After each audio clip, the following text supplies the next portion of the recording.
Hi, I'm Bob from Belazu Ingredient Company, and I've come to talk to you about olive oil. So what is olive oil? Well, olive oil, it really helps if you start thinking about olive oil as a fruit juice, because it is. It's not orange, it's not apple, it's not grapefruit juice. You don't need to refrigerate it, but the manner in which it's extracted, which is without the use of chemicals, it's without the use of heat, and it's done solely by mechanical means below 30 Celsius, sometimes 28 Celsius, that classifies it as a fruit juice. Clearly, you don't need to refrigerate. If you did that, it would go solid. We don't want that. I'm sure you've experienced that in the kitchen. But in terms of the actual flavour of olive oil, the phytochemicals, the polyphenols, they will start to degrade over a period of time. It's what the Spanish refer to as the olive oil dying in its own lifetime. So the closer to the extraction date you can use the oil, then the fresher it is going to be. But what is it that is classified as an extra virgin olive oil or an EVU? Well, there's two things. There's a taste test, an organoleptic test, which is about the smell as well as the actual taste, and you're looking for defects there. And the other one is a chemical test. And a chemical test will pick up all sorts of things, including if the oil's been adulterated using lower quality oils and blending it and different types of oils. But assuming it's an extra virgin olive oil, what we're really interested in are the free fatty acids. So what are the free fatty acids, you're asking? Really simple. The fats in olive oil, so when you pick an olive, the fats will start to react with oxygen. They're actually in long chains. So the fats are in a chain, and when they oxidize, when they react with the oxygen, they break up into individual pieces, which are called free fatty acids. So the lower the free fatty acid content, the higher the quality of the olive oil. So an extra virgin olive oil has to be below 0.8% free fatty acids. The next grade down is virgin olive oil. So a virgin olive oil is below 2%. Then you've got ordinary olive oil, which is 3%. It's actually 3.3, but hey, who's arguing? And then anything below that is classed as lampante. And lampante literally means lamp oil. So if you still live somewhere that uses oil lamps, then you ought to be knocking on the door of a producer and asking for any lampante oil, because that's what it would have been used for, or for making soap. There is a fifth grade of olive oil, and that is pomace. And if you've never heard of pomace, it's a really interesting one.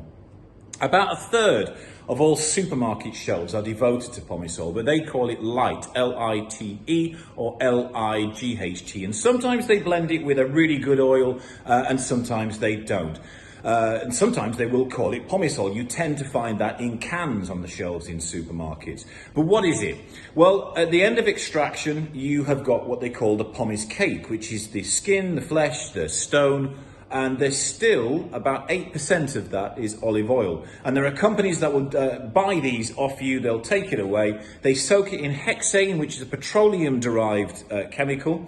That removes the oil. They then boil off the hexane.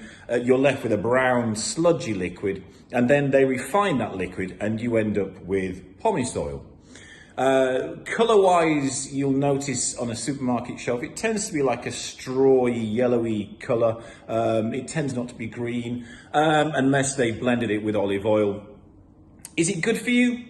Well, it's not bad for you. It's like any oil. It's not bad for you at all. The best thing you can say about it really is that the lipids, the fats in it are HDL or high density lipoproteins, so they're good for you.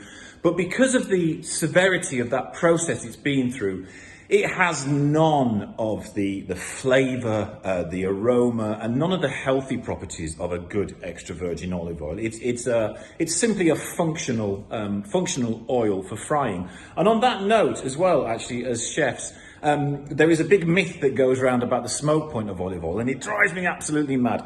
You can do anything you want with olive oil. Remember I said that the lower the free fatty acid content, the higher the quality, well also the higher the smoke point. And the smoke point of a good extra virgin olive oil is around 190 to 210, 220 Celsius. So what else can I tell you? Lifespan. Okay. So as I've already said, the nearer to the harvesting and the extraction date you can get, the better. But most producers, manufacturers do not put that on their bottles. They'll give you a BB date, a best before date, but you can back engineer that. So you want to be basically 18 months or 2 years is what they will give you, and you want as much space between you and that best before date as possible, because otherwise you can pretty much guarantee that the oil will have started to be past its best. Another thing to look out for is varietals. So varietals, by that I mean things like Arbequina or Koronaki. There's 1,500 different varieties of olives out there. It's really good to start working with, trying, tasting varietal olives. There's nothing wrong with blends. We sell blends. Look on the shelf behind us. But if you understand how individual olives taste, or individual olive oils begin to taste, then it stands to reason you're going to understand how blends will